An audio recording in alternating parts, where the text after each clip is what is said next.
Nel collegio plurinominale Veneto 2 della Camera dei Deputati per la provincia di Vicenza, uno dei candidati del Carroccio è Giuseppe Castaman, da poco più di un anno presidente di Viacqua, società del servizio idrico integrato. Proprio il tema dell'acqua sarà una delle sue attenzioni in caso di elezione. Tutti ci siamo resi conto che i cambiamenti climatici hanno degli effetti deleteri nel nostro ambiente e soprattutto nella risorsa acqua. Quindi il mio impegno è anche quello di valorizzare questa risorsa, far sì che ci siano realmente investimenti nel settore dell'acqua, nel settore dell'idrico. Guardi, solamente il 2% del PNR è stato destinato alle risorse idriche e devo dire purtroppo, ahimè, che pochissime risorse sono arrivate, nella nostra regione e tantomeno nella nostra provincia, e questa è una delle mie priorità.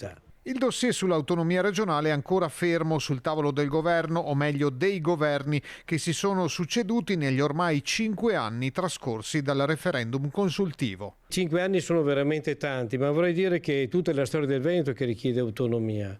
E i veneti sono pazienti, ma non mollano assolutamente, quindi il tema dell'autonomia per noi è ancora una priorità e deve rimanere una priorità. So che c'è molta delusione perché il tempo sicuramente non ha incoraggiato, a portare avanti questo tema, ma noi rimaniamo fermi su questa idea. Il Veneto deve avere l'autonomia e deve essere in testa all'agenda della politica. Nella coalizione di centrodestra, nonostante la crescita di Fratelli d'Italia, la Lega vuole continuare a dire la propria, rivendicando le proprie posizioni. La sana concorrenza fa parte della politica, tanto più che avviene all'interno di una coalizione in tutti noi, dove questa coalizione vuole vincere le elezioni e governare questo Paese. Però nel Veneto io aggiungerei una cosa: quando prima mi ha fatto la domanda sull'autonomia, i veneti portano la loro specificità.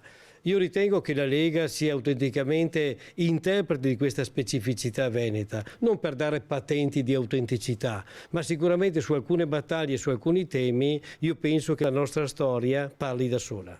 Per Castaman, non nuovo alla politica, viste le sue precedenti esperienze amministrative in ambito comunale e provinciale, la campagna elettorale in corso è ancora troppo lontana dai cittadini. È una campagna elettorale che, per quanto mi riguarda, ha trovato moltissime porte aperte.